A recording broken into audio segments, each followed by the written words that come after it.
In the autumn of 1866, the Ozark Mountains held a secret darker than the war that had just torn the nation apart. 7 bells hung from the eaves of the Bellweather house, their brass surfaces tarnished black by time and something else, something that made the locals cross themselves when the wind changed direction. Old Ezekiel Bellweather claimed each bell had been blessed by a different saint, that they would ring only when true evil approached. But the townsfolk of Ash Hollow knew better. They knew the bells rang on their own, one by one, always at midnight, always when a girl went missing. And they knew that 6 bells had already sung their terrible song.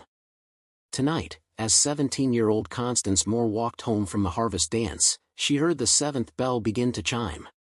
If this story sends chills down your spine, make sure to like this video and subscribe to the channel. Hit that notification bell so you don't miss the terrifying conclusion. Comment below which part scared you the most, and if you dare, share this with someone who loves a good ghost story. Now, let's descend into the darkness together. Chapter 1, The House of Tarnished Brass. The Bellweather house stood 3 miles outside Ash Hollow, perched on a limestone bluff that overlooked the winding valley below. It was a structure that seemed to defy the natural order of things, too tall for its narrow foundation, with windows placed at odd intervals as if the architect had been drunk or mad or both. But what made the house truly unsettling were the 7 bells that hung from iron hooks beneath the eaves, arranged in descending size from left to right, each one black as a widow's veil. Ezekiel Bellweather had come to the Ozarks in 1859, a gaunt man with hollow cheeks and eyes the color of dirty ice. He claimed to be a retired missionary, though he never said from where, and he paid in gold coins so old the faces stamped upon them had worn smooth. Within a year, he'd built his strange house and hung his strange bells, and within another year, the first girl disappeared. Her name was Martha Crenshaw, 15 years old, with hair the color of autumn wheat. She'd been walking home from the Johnsons' farm where she'd been helping with the butter churning. The next morning, her mother found her shawl on the road, torn and muddy, not half a mile from the Bellweather house. They searched for 3 days. They found nothing.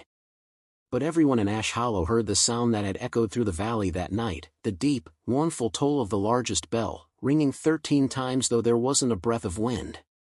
Ezekiel had welcomed the search party with a thin smile and open doors. They'd found nothing in his house except for rooms upon rooms of books written in languages none of them could read, and a cellar that went down far deeper than any cellar had right to go. The old man had simply shrugged when they asked about the bell. "The saints warn us of evil," he'd said. "Perhaps the devil took your daughter." 5 more girls vanished over the next 6 years. Emma Blackwood in 1860. Sarah Pritchard in 1861. The 2 Miller twins, Rose and Lily, in 1863, on the same night, and 2 different bells rang. And just last spring, Catherine Holmes, who everyone said was the prettiest girl in 3 counties. Each time, a bell tolled at midnight. Each time, Ezekiel Bellweather seemed to age backward, his gaunt frame filling out, his ice-colored eyes growing brighter, his thin lips growing fuller and redder. Now, in October of 1866, only 1 bell remained silent. The 7th bell. The smallest one. And as Constance Moore walked home under a moon that seemed to throb like a diseased heart, she heard it begin to ring. The sound was different from anything she'd expected. It wasn't the deep funeral toll of a church bell, nor the cheerful jingle of a shop door. It was a sound that seemed to come from inside her own head, a crystalline chiming that made her teeth ache and her vision blur. She stopped in the middle of the dirt road, her dancing shoes suddenly feeling like they were filled with lead. The bell rang 13 times. She counted every one.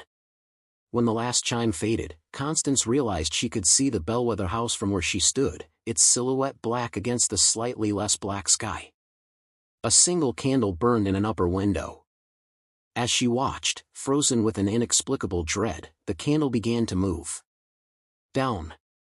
Down. Down through the house, as if someone were descending stairs. Then the front door opened, and Ezekiel Bellweather stepped onto his porch. Even from this distance, she could see his smile. Constance ran. She dropped her shawl, kicked off her dancing shoes, and ran barefoot down that dirt road like the devil himself was breathing down her neck. Behind her, she heard nothing, no footsteps, no pursuit, no sound at all except for her own ragged breathing and the pounding of her heart. But when she finally reached the edge of town and dared to look back, she saw him. Still standing on his porch. Still smiling.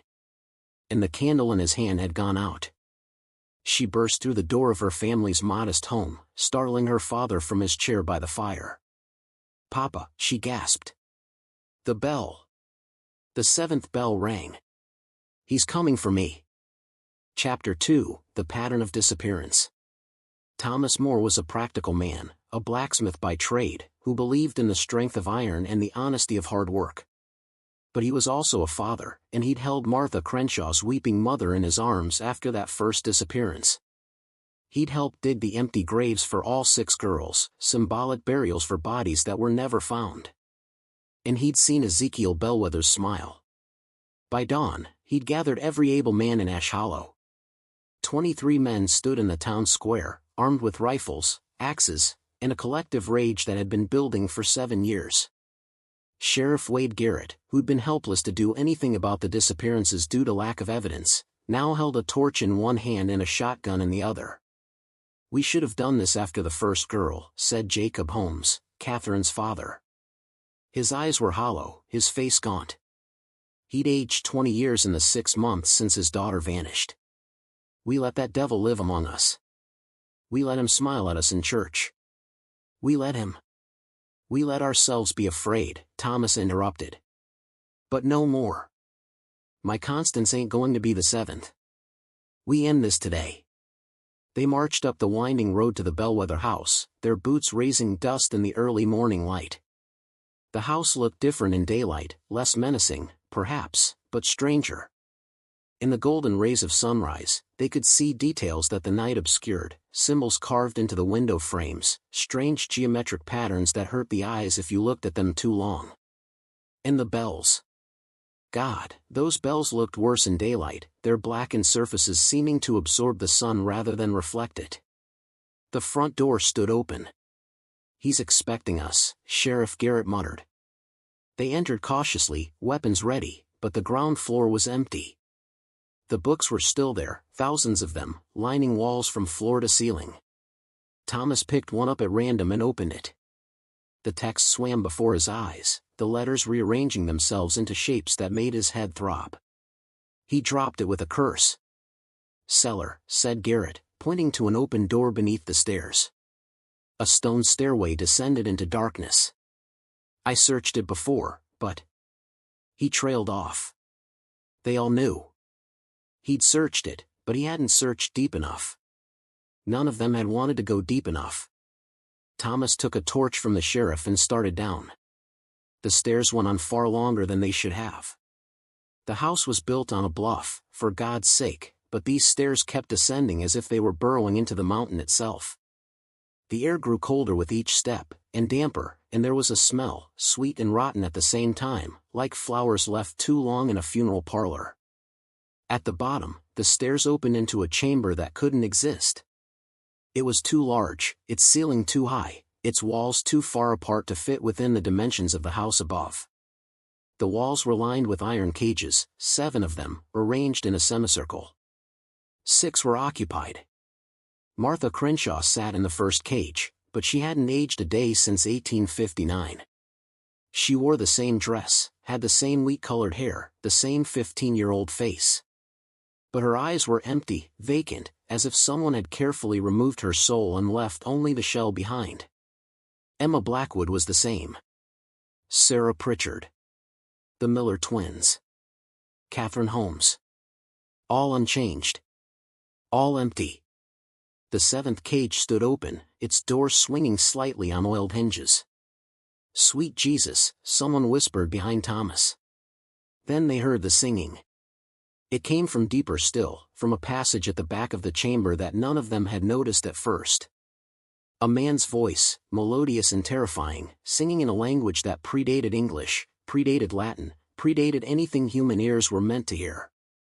And underneath it, responding in harmony, came 6 girls' voices, hollow and terrible. Ezekiel Bellweather emerged from the passage, and he was beautiful. Gone was the gaunt missionary. In his place stood a man in his prime, tall and broad-shouldered, with skin that seemed to glow with an inner light. His eyes were no longer ice-colored but brilliant blue, alive with an intelligence and hunger that made every man there take a step backward. "Gentlemen," he said, his voice rich as honey. "You're interrupting a sacred ritual. 7 is a holy number. 7 seals. 7 trumpets. 7 bells. 7 souls to complete the..." Thomas shot him. The rifle ball took Bellweather square in the chest, punching through his pristine white shirt and exploding out his back in a spray of blood that was too red, too bright, like fresh paint rather than human fluid. Bellweather looked down at the wound, then back up at Thomas. He smiled. "Iron," he said. "How quaint." Chapter 3, The Book of Bells. The wound in Bellweather's chest sealed itself in seconds, the flesh knitting together with a sound like tearing silk played backward. He brushed at the blood on his shirt with mild annoyance, the way a man might brush at spilled wine. The men of Ash Hollow stood frozen, their weapons suddenly feeling like children's toys. "You can't kill what was never truly alive," Bellweather said, taking a step forward. "I was old when your great-grandfathers were young. I was ancient when Rome fell. I have worn 1,000 names and rung 1,000 bells, and each time, the ritual brings me another century of youth, another 100 years of vitality stolen from the innocent." Sheriff Garrett raised a shotgun, but his hands were shaking. "What are you? Does it matter?" Bellweather's smile widened. "Your words for me are all inadequate. Demon. Devil. Jinn. The Acadians called me a Rougarou. The Germans, an Alp. The Chinese, a Jiangshi. But I am none of these things and all of them. I am hunger given form. I am time's parasite. And tonight, when the moon reaches its apex, the 7th bell will complete its toll, and your daughter, Blacksmith, will join my collection." "Over my dead body," Thomas growled. "That," Bellweather said pleasantly, "can be arranged." He moved impossibly fast. One moment he was 10 feet away, the next he had his hand around Thomas's throat, lifting him off the ground as if he weighed nothing. Thomas clawed at the fingers, feeling them dig into his flesh like iron bands. His vision started to blur, dark spots dancing at the edges. Then Jacob Holmes swung his axe. The blade caught Bellweather in the side of the neck, biting deep. The creature shrieked, a sound no human throat could produce, a sound that shattered 2 of the lanterns and sent the caged girls into fits of inhuman wailing. Bellweather dropped Thomas and staggered backward, dark fluid pumping from the wound. But this time, the wound didn't close. The blade had been blessed. After Catherine disappeared, Jacob had taken his axe to Father McKenna and begged him to bless it, along with every weapon he owned. The old priest had refused at first, citing church doctrine, but Jacob had wept and pleaded until Father McKenna relented. Now, that blessing was the only thing keeping Bellweather from healing. "Blessed iron," Bellweather hissed, his beautiful face contorting into something reptilian. "Clever. But not clever enough." He wrenched the axe from his neck and threw it aside. The wound gaped open, but he seemed to be holding it closed through sheer will, the flesh around the edges turning black and crusty like burned paper. He stumbled toward the passage he'd emerged from, leaving a trail of that too bright blood. "Kill me if you can," he said, his voice bubbling through the wound. "But know this, the bells are already rung. The ritual is in motion. At midnight, the 7th soul will be claimed, whether I live or die. The only way to stop it is to destroy the bells themselves, and they cannot be destroyed by any hand that has committed violence. They are sacred objects, twisted to profane purpose. Only the innocent can unmake them." Then he was gone, vanished into the darkness of the deeper passage.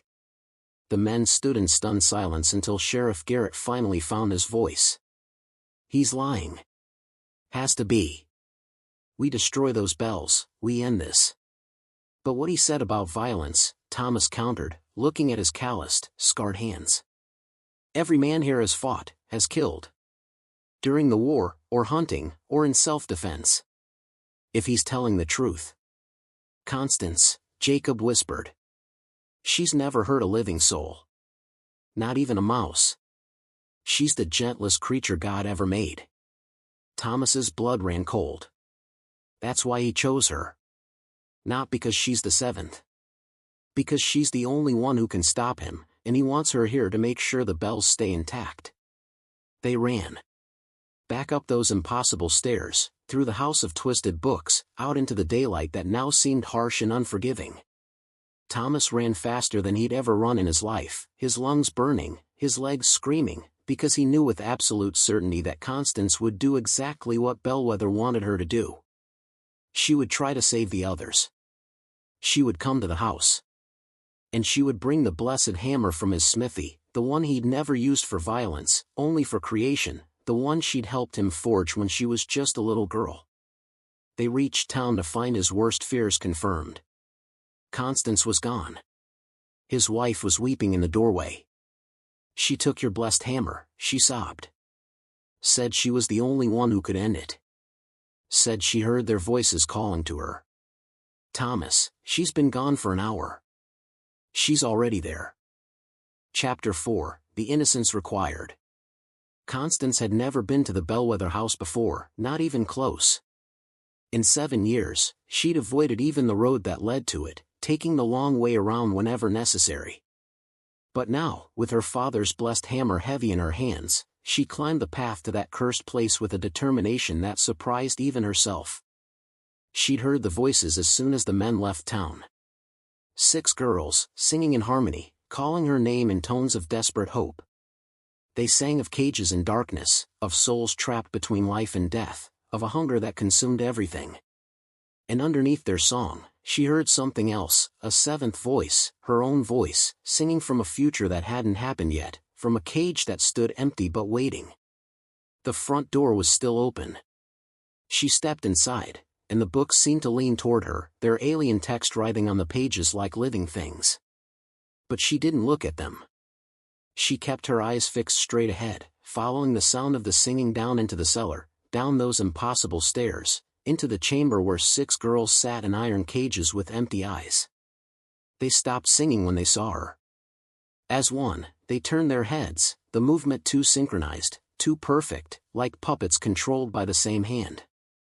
Their mouths opened, and Constance's own voice came out, multiplied 6-fold. "Run," they said. "He wants you here. He needs you here. The bells cannot be destroyed by any hand that has done violence, but they can be protected by innocence turned to his service. Once you strike the first bell, the ritual will bind you. You will become the guardian of your own cage." Constance gripped the hammer tighter. "How do I free you?" The girls tilted their heads in unison, considering. Martha Crenshaw, the first, spoke with all their voices. "You don't. We are gone. These are just echoes, memories preserved in iron and silver and the tears of grieving mothers. But you can stop the next 7. And the 7 after that. And the 7 after that. The bells must be destroyed, but not the way you think." "I don't understand." "The bells are sacred," the Catherine echoes said with all their voices. "They were blessed by saints, meant to ward off evil. But Bellweather corrupted them, twisted their purpose. To destroy them with violence would only free the evil they contain. They must be unbaptized, unmade, returned to base metal through ritual and forgiveness." "What ritual?" From the deeper passage, Bellweather's voice echoed. "A ritual you don't have time for, my dear." He emerged from the darkness, and he looked worse than before. The wound in his neck had closed, but his skin had taken on a grayish pallor, and his eyes, though still brilliant blue, had a manic quality. He was healing, but it was costing him. The blessed iron had poisoned him in some fundamental way. "You're clever," he continued, bringing a blessed hammer, forged in innocence. "But you've misunderstood the nature of the trap. The bells don't need to be destroyed. They need to ring. And when you strike the first one with that hammer, it will ring with a tone so pure, so perfect, that it will complete the ritual regardless. The 7th toll doesn't need to be at midnight. It just needs to be struck by an innocent hand with a blessed instrument. So please, my dear, save them. Strike the bells. Free them." His smile was terrible. Constance looked at the hammer in her hands, then at the 6 girls in their cages, then up toward where she knew the bells hung. Her mind raced. Everything Bellweather said made a horrible kind of sense. But so did what the Echo girls had told her. Someone was lying. Or everyone was lying. Or, what if I destroy the bells with violence? She asked suddenly. Not me. Someone else. What happens to the girls? Bellweather's smile faltered. They die. Truly die. Their souls are bound to the bells. Destroy the bells with violence, and you destroy them. And if I don't destroy the bells? You take the 7th cage tonight. And in 100 years, 7 more girls will take 7 more cages. The ritual begins anew. There's a third option, Constance said slowly. The girls said the bells need to be unbaptized. Return to base metal through ritual and forgiveness. What if I forgive you? Bellweather actually laughed. Forgive me? Child, I have killed thousands. I have stolen centuries of life. I have broken every law of God and man. Your forgiveness means nothing. Then why do you look afraid? His laughter died. In the silence that followed, Constance could hear her own heartbeat, could hear the girls breathing in their cages, though they were just echoes. How could they breathe? Could hear something else, a distant ringing, as if the bells above were trembling in anticipation. You can't forgive what you don't understand, Bellweather said, but his voice was uncertain now. You don't know what I am. What I've endured. I was cursed by a saint, girl. Saint Severinus himself condemned me to eternal life because I refused to bow to his God. I have lived in agony for 1,500 years, sustained only by stealing life from others. You cannot possibly. I forgive you, Constance said. The words fell into the chamber like stones into still water. Ripples spread from them, visible ripples in the air itself, and Bellweather stumbled backward as if struck. Above them, the bells began to ring. Chapter 5, The Unbaptism. The sound was nothing like the midnight tolling that had marked each disappearance. This was a cacophony, all 7 bells ringing at once but in different rhythms, different tones, as if they were arguing with each other. The noise was physically painful. Constance felt blood trickling from her ear, but she didn't cover her ears. She stood firm, the blessed hammer still gripped in both hands, and watched as Bellweather collapsed to his knees. You don't mean it, he gasped. You can't mean it. It's just words. Just meaningless. I forgive you for what was done to you, Constance said, her voice somehow audible over the bells. I forgive you for the pain you've endured. I forgive you for the choices you made because of that pain. I forgive you for Martha and Emma and Sarah and Rose and Lily and Catherine. I forgive you for the hundreds or thousands who came before them. I forgive you for what you tried to do to me. Each statement was a hammer blow. Bellweather writhed on the floor, his skin cracking like dried mud, light pouring from the fissures. Not the warm light of sunshine but something colder, older, the light of distant stars. Stop, he begged. Please. You're killing me. I know, Constance said gently. But you were dead already, weren't you? You've been dead for 1,500 years. You just forgot how to rest. The Echo girls in their cages began to weep. Real tears, the first sign of true emotion they'd shown. Their empty eyes filled with something, not quite awareness, but memory, perhaps. The memory of who they'd been before Bellweather's ritual had hollowed them out.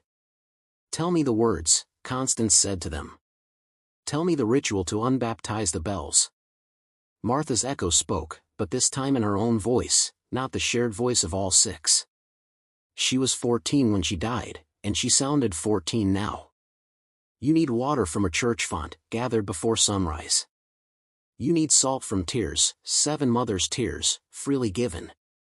You need to name each bell, speak its true name, and ask forgiveness from the saint who blessed it. Then you need to strike each bell 7 times with your blessed hammer while speaking the words of undoing. I don't have any of that, Constance said desperately. I don't have time to gather. You have tears, Catherine's echo interrupted. 7 mothers have wept. Our mothers. Their tears soaked into the earth around their daughters' empty graves. You have salt. For water, use his blood. It's old enough, holy enough in its own cursed way. It was blessed by a saint, even if the blessing was a curse. Constance looked at the trail of too bright blood Bellweather had left. It hadn't dried. It pooled on the stone floor, still liquid, still gleaming. And the names, she asked. How do I know the names of the bells? He'll tell you, the girls said in unison. Before the end, he'll beg to tell you. Forgiveness is the only pain he can endure. Bellweather was on his back now, his body jerking as if an electrical current were running through it. The light pouring from the cracks in his skin was getting brighter, more intense. Sancta Maria, he gasped. Sanctus Michael. Sanctus Gabriel. Sanctus Raphael. Sanctus Severinus. Sanctus Benedict. Sanctus Anthony. Those are the names. Those are the saints whose blessings I corrupted. Please. Please let me die. Not yet, Constance said. She set down the hammer and took off her shoes, then her stockings. She soaked one stocking in Bellweather's blood, using it like a sponge, then wrung it out into her other stocking, creating a makeshift vessel. Her father and the other men burst into the chamber just as she was finishing. Thomas took in the scene, his daughter with bloody hands, Bellweather dying on the floor, the Echo girls weeping in their cages, and understood immediately. The graves, he said. The empty graves. We need earth from all seven. I'll get them, Jacob said, already running for the stairs. Don't start without. We don't have time, Constance interrupted. Listen. Above them, the bells were starting to synchronize. The chaotic ringing was becoming rhythmic, purposeful. 7 bells, all tolling in sequence, 1 through 7, over and over. The ritual was completing itself, with or without Bellweather's guidance. If it finished, the 7th cage would claim its occupant automatically, and Constance knew she was standing right where the ritual wanted her. Then I'll be fast, Jacob said, and disappeared. Thomas moved to his daughter's side. Tell me what to do. Hold him down, Constance said, gesturing to Bellweather. He's going to fight when I start. His survival instinct will kick in, even if he wants to die. Thomas and Sheriff Garrett pinned Bellweather's arms while Constance climbed the stairs, her bloody stocking vessel in one hand, the blessed hammer in the other. The other men followed, their weapons ready, though weapons seemed pointless now. This wasn't a fight that could be won with rifles and axes. The bells were deafening on the porch. Up close, Constance could see why they'd turned black. The brass underneath was still golden, but it was coated in layers of accumulated suffering, decades of fear and pain and stolen life, oxidized into a patina of evil. Jacob returned with a sack of earth, breathing hard. All 7 graves, he panted. Mixed together. Constance sprinkled the earth into her makeshift vessel, mixing it with the cursed blood.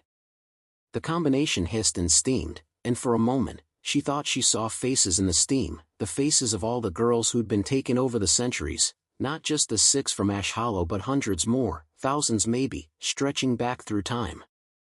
Chapter 6, The Striking of Bells. Constance stood before the first bell, the largest of the 7, and felt the weight of centuries press against her chest. The thing loomed above her like an idol, blackened by decades of pain and fear, its surface absorbing light instead of reflecting it. She dipped her trembling fingers into the vessel she had fashioned from Bellweather's blood and the soil of 7 empty graves.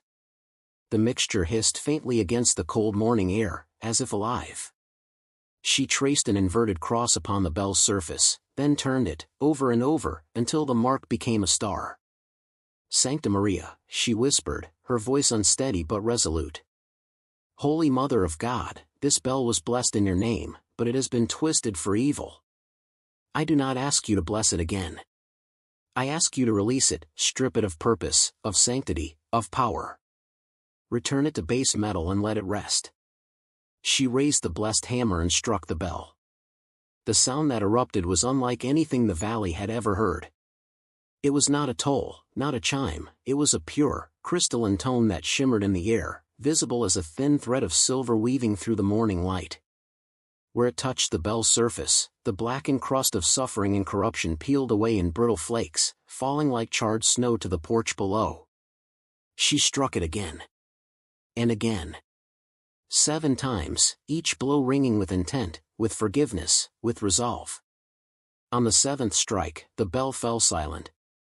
The brass beneath was dull and ordinary, no longer sacred, no longer cursed. Just a piece of metal, hanging uselessly in the wind. 1, she whispered to herself. 6 to go. The second bell was smaller, though its darkness felt heavier. As soon as her mixture touched it, the air split with a shriek, not a sound made by metal, but something deeper, older, anguished. It was the cry of Saint Michael, the warrior archangel himself, watching his blessing unravel. Or perhaps it was the echo of every innocent soul claimed beneath this bell's toll. Constance clenched her jaw and pressed on. Sanctus Michael, she prayed, defender of the innocent. This bell, once blessed to shield them, was turned to hunt them. Release it from its corrupted purpose. Forgive the hands that wielded it wrongly. Each of the 7 strikes felt like a blow against the living thing. The bell fought her, resisting the unmaking. Discordant screeches vibrated through the boards beneath her feet, but on the 7th strike, it too fell silent, cleansed and stripped of meaning. The 3rd bell, Gabriel's, responded differently.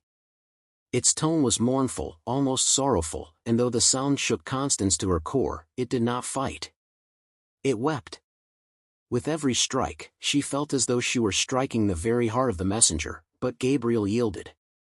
The 4th bell, Raphael's, sang notes of healing as she freed it, tones that trembled on the edge of tears. 4, she murmured. Her arms ached. Her face was pale. Her blood left small red crescents on the wood beneath her. But she did not stop. The 5th bell was different. It was Severinus's, the saint who had cursed Bellweather centuries before. The moment her fingers brushed its surface, the world seemed to freeze. The temperature dropped so violently that frost bloomed across the porch in seconds. Constance's breath came out in clouds, and her skin prickled with the bite of winter. Then Bellweather screamed. The sound erupted from deep within the house, a raw, guttural howl of terror. Not that one, he shrieked. Not Severinus. That one binds me. Destroy the others, but leave that one. I'll bargain, I'll beg. Constance ignored him. She dipped her fingers again, but the mixture boiled and spat against the bell's surface, scorching her skin. She yelped and jerked her hand back, blistered and burned. It won't let you, Thomas said, appearing beside her, breathless from the climb. That's the anchor. It ties him here. It ties everything here. Then I'll tear it loose, Constance hissed through clenched teeth. She wrapped her injured hand in the hem of her dress, ignoring the fabric searing against the bell. Sanctus Severinus, you cursed a man for his pride and created something worse, a hunger without end. I ask you now, release him. End the suffering. End this. She swung the hammer. The blow landed, and the hammer shattered. Fragments of blessed iron exploded outward like shrapnel. A shard ripped through her cheek, opening a crimson line from eye to jaw. Blood poured freely down her face, soaking into her dress. She staggered but did not fall. Thomas shouted and lunged for her, but Constance was already bending down, reaching for the largest piece of the hammer's head, enough iron and wood to wield. It would have to do. Sanctus Severinus, she said, louder this time, her voice echoing across the hollow, punishment without redemption is not justice. It is cruelty. And cruelty only breeds monsters. I forgive you. I forgive Bellweather. I forgive every soul stolen in your name. Now let him die. She struck again. And again. The bell screamed, a deep, hollow scream like the death of a god. Cracks splintered across its surface, spreading outward in spiderweb patterns of light. On the 7th blow, the bell split cleanly in half, crashing to the porch with a sound like thunder. The cold vanished. The air warmed. And somewhere deep below, Bellweather's screams stopped, replaced by a silence so absolute it rang louder than any bell. Constance did not pause to weep. Her hands shook violently, but she raised the broken hammer again and turned to the sixth bell, Benedict's. Her prayers were quieter now, almost whispered, but still they carried weight. Strike. Forgive. Strike again. With each blow, her strength faded, but by the seventh, the bell was silent. Only one remained. The smallest. The seventh. The one that had called her. As she stepped toward it, the bell began to ring on its own, a frantic, terrified peal that rattled her teeth and made the air hum. It was afraid. It knew. And from deep within the gutted house, something vast and invisible began to stir, rising toward the surface like a leviathan breaching from the depths. The 6 echo girls appeared at the door, their translucent forms drifting like ghosts. But their eyes were no longer empty, they glowed faintly now, as if a spark of the lives stolen from them had returned. "You're almost there," Martha's echo said, their 6 voices perfectly aligned. "But this one is different. Saint Anthony is the patron of lost things. This bell was meant to return what was lost. Bellweather twisted it to deliver the innocent to him. If you want to unmake it, you must ask to be lost." Constance blinked, dizzy. "What do you mean?" "You must lose yourself," Catherine's echo said. "The bell rang for you. It marked you. Until that bond is broken, the ritual can still claim you. You must ask Saint Anthony to forget you." The words chilled her deeper than the frost ever had. Lose herself? What did that even mean, her soul? Her memory? Her life? But as the bell's tolls grew louder and the ground beneath her feet began to tremble, Constance realized she had no choice. Every other bell had been broken by forgiveness. This one demanded sacrifice. She gripped the hammer tighter, blood dripping from her fingertips, and stared up at the final bell, the one that had chosen her. And then she whispered, "Then let me be forgotten." Chapter 7, The Last Bell. The smallest bell trembled above Constance as if alive, as if it understood that its own unmaking was near. It rang in uneven, panicked bursts, the sound no longer a call to the ritual but a cry for mercy. Each chime struck directly into her chest, pulling at her thoughts, her name, her history, everything that anchored her to the world. She felt her memories flicker at the edges, the scent of her mother's bread, the warmth of her father's hands when he lifted her as a child, the sound of her own laughter under the summer sun. All of it wavered, fragile as smoke. "Saint Anthony," she whispered, lifting the blood-soaked mixture once more, her fingers trembling. "You are the patron of the lost and the forgotten. You were called upon to bring the missing home, but this bell was corrupted to steal them away. I ask you now not to find, but to forget. Forget me. Lose me. Strip my name from this ritual and scatter it where it can never be found." The blood and earth mixture hissed as it touched the bell's surface, and Constance felt something loosen inside her, like a thread being gently pulled from a tapestry. She swayed, her knees nearly buckling. Somewhere behind her, she heard her father shouting her name, his voice breaking as he fought to reach her, but the sound seemed distant, far away, as if spoken through water. "Constance." She turned her head slowly, her eyes finding Thomas at the edge of the porch. He was being held back by Sheriff Garrett and Jacob Holmes, both shouting, both pleading for her to stop. But she only smiled, weakly, and mouthed words they couldn't hear. "It has to be this way." The bell's frantic ringing became slower now, deeper, resonating with the rhythm of her heartbeat. Constance raised the hammer, the broken piece still clutched in her blood-stained hand, and swung. First strike. The bell screamed. Second.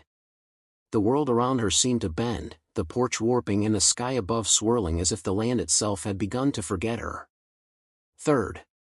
She felt her name slip from the air. Fourth. Her memories dissolved like ink in water. Fifth. The bond between her and the curse weakened, stretched thin, ready to snap. Sixth. She felt the eyes of the 6 echo girls upon her, not empty now, but radiant, grateful. They whispered words she couldn't understand, words not meant for human tongues. Seventh. The final blow landed with a sound that was neither bell nor metal. It was something softer, older, a sigh, a breath, the quiet heartbeat of the world itself. The bell did not shatter as Severinus's had. It simply disintegrated, dissolving into dust that scattered on the wind and vanished. Constance dropped the hammer. The wind howled through the hollow. The ground beneath the Bellweather house shuddered, then split. A low, groaning roar rose from deep within the earth as if something ancient were exhaling for the first time in centuries. The house, its foundations already cracked and weak, began to collapse inward, folding upon itself as though it had never been. The Echo girls gathered around Constance, their forms glowing now with a soft, golden light. They touched her shoulders, her hands, her heart. "It is done," Martha whispered. "The bells are gone. The curse is broken. We are free." Their bodies dissolved into streams of light that shot skyward, vanishing into the clouds. And then there was silence, vast, total, sacred silence. Constance swayed and fell to her knees. Her head felt hollow, her name a whisper she could no longer quite grasp. She was still herself, and yet, not. Something vital had been given up, traded for the lives of countless souls. "Constance." Thomas reached her just as the last beams of the Bellweather house collapsed. He pulled her into his arms, trembling as he held her close. "It's over. It's over, my girl. You did it." She blinked up at him, her eyes distant. "I don't know who that is," she murmured. Thomas's heart broke, but he held her tighter. "Then I'll remind you," he whispered into her hair. "Every day, for as long as I live." Behind them, the land where the Bellweather house once stood sealed itself as if swallowing the horror whole. The hole closed, the earth settled, and the valley, for the first time in living memory, was quiet. Birds returned to the trees. The wind carried no tolling bells, no screams, no whispers of the damned. The curse had ended. And though the price had been terrible, it had been paid. Constance Moore, or the girl who had once been her, had broken the cycle. 7 bells had rung their final toll. And in their silence, 100 souls finally found rest. Epilogue, the echo of silence. Spring returned to Ash Hollow the following year, gentler than anyone remembered. The valley, once heavy with dread, now carried the scent of blooming dogwood and sweetgrass. Birds nested again in the trees that had stood silent for a decade. Children played on the dirt road that once led to the Bellweather house, and no one crossed themselves when the wind changed direction. Where the house had stood, the land was smooth and unmarked, as if the earth itself had chosen to forget. Only a single oak tree grew there now, impossibly fast, impossibly strong, its roots gripping the soil that had once drunk centuries of suffering. Townsfolk left flowers at its base every spring. None of them spoke aloud what they all believed, that the tree was a memorial, a gravestone, and a promise. Constance lived, though she was not quite the same. Some days she woke remembering everything, the girls, the bells, the sound of forgiveness cracking the walls of hell. Other days she woke with no memory at all, her name foreign on her own tongue. On those mornings, her father would sit beside her and tell the story again, beginning with the autumn when the first bell rang. He told it over and over, as if speaking her name could stitch her back together. And always, when he reached the end, he would say the same thing: "You saved them all." On clear nights, when the moon hung low and heavy over the valley, Constance swore she could still hear something faint in the distance, not the mournful toll of cursed bells, but a soft, harmonious chime, like wind through glass. 7 notes. Gentle. Peaceful. Not a warning. Not a summons. But a requiem. And Ash Hollow, once a place where innocence vanished into darkness, became a place where no girl ever disappeared again. The bells would never ring. The dead would never hunger.